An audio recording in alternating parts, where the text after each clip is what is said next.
Okay, I'm here with Ron Resnick of Blue Chip Medical, and we're talking about business opportunities for providers. And Ron, you've always been outspoken on this topic. Outspoken, you say? Yeah, me? Who? Yeah. What? Nah. But talking about business opportunities for providers, and that there is business out there to be had. That even with the bid gap opening up and people revisiting bidding, there's still a lot of opportunities outside what I think most people would define as sort of traditional funding sources, traditional revenue sources for HME providers, and maybe we could dive into that a bit. What are some of the ones that you're kind of spotting? I think that some of the traditional areas are still viable. You've had it since the competitive bidding. A lot of dealers have gone to e-retailing, and of course that in itself has some exposure. And the competitive nature, unless they're really smart and people who know how to do the web, they're either doing pay-per-click or they're doing a variety of different things. But, line up. There's certainly enough people in the e-tail marketing and in the retail, which is a very good market, and there are some people that have specialized in retail and have an educated staff. That's a key element. And to make their stores not look like a traditional surgical supply store, but to make it look a little bit more fun and have different things where people can try different things and maybe do seminars. So I think on one hand, some of the retailers don't do enough to drive revenue in their store. Just because they're on a busy street doesn't necessarily mean that they're going to get walk-in traffic. Gotcha. For example, so sort of step one is, if you've got a retail game, refine it.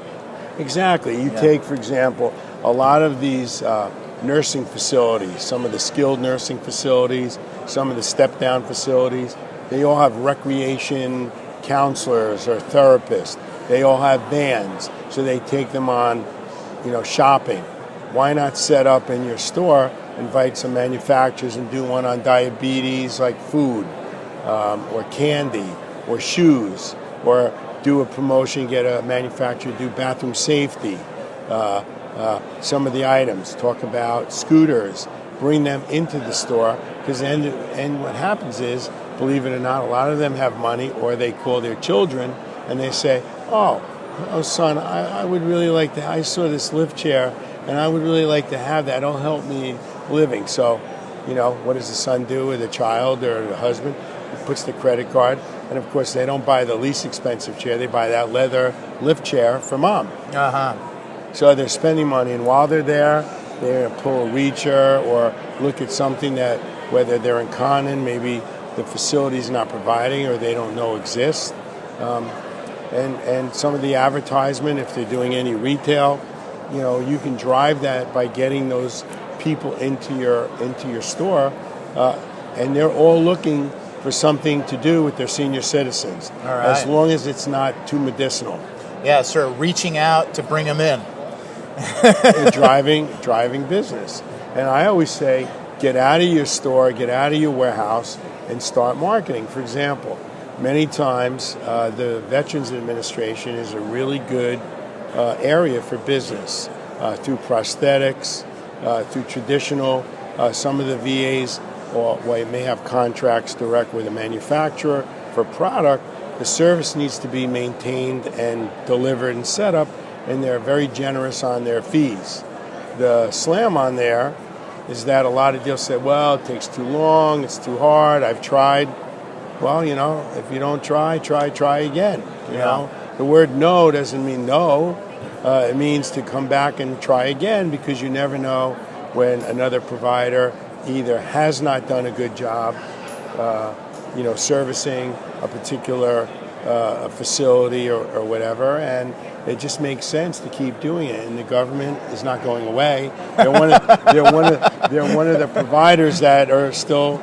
We still have to support our veterans. Absolutely. So, I think, and prosthetic-wise, again, you may have a store that's local, even though you're not the provider.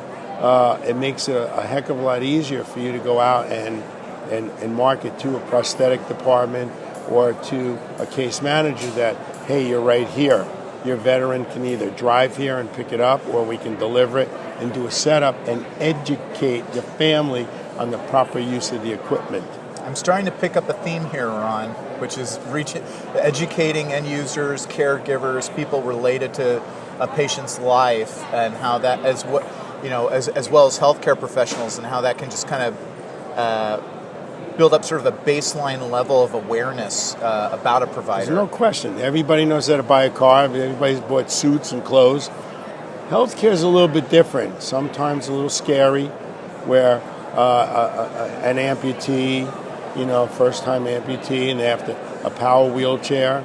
Okay, well, that chair needs to be serviced. Sometimes it's not necessarily done well, and by offering that service or educating that particular patient or the family member, they might say, well, maybe the VA won't buy it, but I need to buy that because it'll make my life easier to care for my husband or my wife or my son or daughter.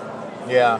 And it's interesting too because there's all these related products, around the core. Like you were using the VA example before. Mm-hmm. Say you have a new amputee at the VA. Well, that amputee doesn't just need perhaps a prosthetic and a power mobility solution, but cushion. The right cushion, and that cushion need may change. And how about a ramp? Yeah, ramp. Ramps. Yeah. People. There are a lot of specialty.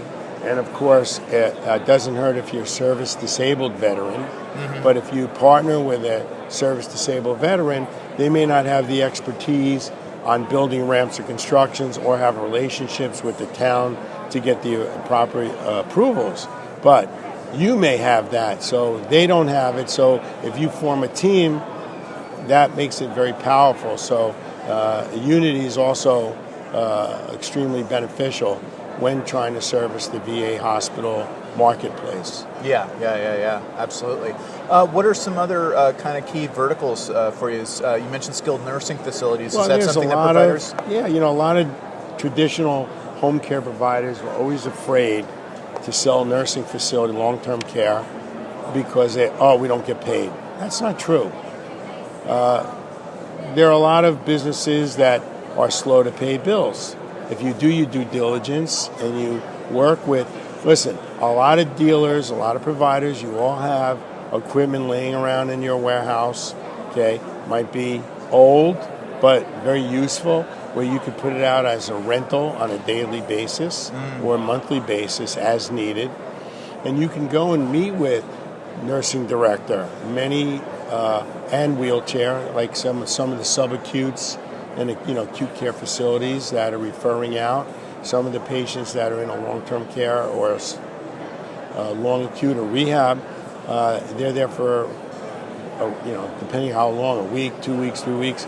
Well, the equipment that they're getting there, they need to go home with. So if you have a relationship in that facility with the physical therapist, occupational therapist, or case manager, social worker, they'll be more inclined to refer that patient to you, especially in a local environment. We're here in Atlanta. You have a rehab center here, but a lot of people come here, after an injury, whatever, but then they go to North Carolina, South Carolina, wherever you are. Regionally, people come from all over the world, and they go to here, or they go to Pennsylvania, or go to California, or they go into New York. Well, they don't necessarily live there.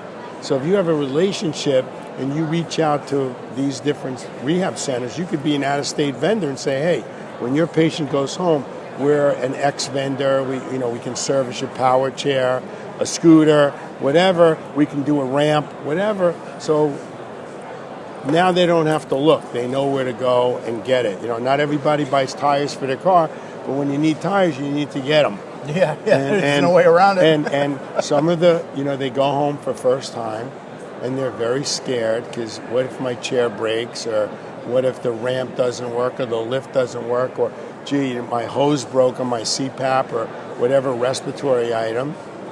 We see that, and obviously, there's advertising now for retail products on respiratory. Yep. I'm not a respiratory expert, but I got to assume that if they go out and they reach out to muscular dystrophy or ALS, we get calls a lot from these agencies asking us for recommendation either on a product for us, specialty mattresses, but a lot of dealers, they say, well, I don't know, I'm not familiar with that dealer. We'll refer them, and it's local to their particular region. Yeah. So, March of Dimes, United Cerebral Palsy, muscular dystrophy, these are all where they have their budget dollars and they're spending it with someone to provide equipment or a service to either repair something that, there are opportunities. And that brings me to the next opportunity. Which is? Servicing equipment. From our perspective, after the 13-month on a rental for a mattress, a lot of senior citizens, we get a call, can you help me? The dealer that originally provided the mattress doesn't do it anymore. Oh. Can you recommend somebody else who can come and do the service? Now, some dealers say we don't have a mechanism for it. Why not? Some of the parts are modular, and with proper training or certification, you can go out and service a patient and charge. If your refrigerator broke, you call a company. It doesn't necessarily have to be the brand that you bought. It could be somebody else that has access to parts and has the ability to service it. Sure. And you're local to them, and it's peace of mind. And again, that could be notifying some of the case managers and insurance carriers that, hey, while we may not have delivered the initial piece of equipment, we can service you in the so-and-so geographical area. Which is huge. And that goes and back that's to your a cash business. Right? And it's, I would imagine it can be fairly lucrative as well. It is. Can you imagine you buy a car, okay, it's out of warranty, okay, you have the ability to go to many service stations or go back to the dealer, okay, to go back to, a part to get it done. Today, you can go, if you're handy, you can fix it yourself. Most people don't have that capability, so they have to pay for that service. Okay. So we've seen a big increase with people servicing our product, okay, and other competitors' products because the other provider just doesn't have the mechanism. So it's an opportunity. It's like baseball, hit them where they ain't, as they say. Don't hit it right down the line. Hit it where they're not. Yeah. Got to go after some business opportunities that, you may not expand your horizon, diversify. A lot of dealers or providers, they're respiratory and they have great relationships. You've parked your car, you've been to the hospital, you're working with the referral, you're working with the respiratory therapist at the hospital. Why not ask for additional business? Hey, who's in nursing? Can you help me with that? Hey, do you know so-and-so in rehab? Hey, I'd like to maybe offer that. It may not be your traditional product, but heck, why not? If you can get it and they trust you, why not? Exactly. Well, and it also seems to me that the provider of, say, 10 years ago versus the provider of today, I would wager that as businesses go, today's providers are more nimble and they're able to take advantage more readily of these sorts of opportunities that you're talking about, and they're not nearly as, they're already used to lower reimbursement. They've been dealing with smaller margins for long enough that the old excuses about some of these opportunities that you mentioned don't necessarily apply. That's correct. That's actually a really good point.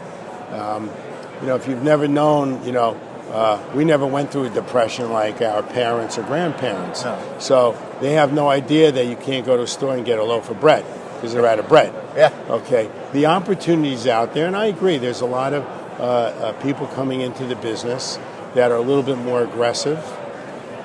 You got to get out of your building. If you sit in your office, it's not happening. If you don't ask, you don't get. I mean, that's just right. And while it might be difficult and it might be tough, the rewards are vast. And I think the other part is I take great pride. I mean, at Blue Chip, that we get these accolades from family members. Thank you so much. Or my dad or my mother, she has cancer, she's so comfortable, or thank you for referring us to a dealer. Yeah. I got a call a day in ALS patient. They need a lateral rotation mattress system. Very expensive. Okay. Very expensive. I referred them to a dealer that stocks that item, that they could rent it for a month and see if it actually works, instead of spending a lot of money on their own. I don't care how well you have insurance. There's no reason to buy a piece of equipment you wouldn't buy a pair of shoes that don't fit you. You go to try them on, right? Right. I mean, you can't walk out of the store with it, and you can go and you test drive a car. Why can't you test drive some of these mattresses? Now, obviously, as a manufacturer, we can't test drive a new item because I can't sell it. But a rental company can do that. So we have a provider who has the lateral rotation mattress, and the patient called me up, and she asked a few more questions, and I said, did you get your mattress? Yes. Did they deliver it on time? Yes. They were very knowledgeable, and she just asked another question about a comfort factor, an adjustment. And, we were so happy that she was able to get the service that she really needed. Yeah. And that's really the level of today. We buy product, and no matter what it is, if you go to work and you go to start your car in the morning, it doesn't work, you're not going to be happy. You either have to rent the car, you got to, bring it to a dealer. So, it's called durable medical equipment. Yeah. Okay, not disposable medical equipment. And unfortunately, a lot of dealers today feel because of the low reimbursement, we're going to dispose of it and we'll just buy another one.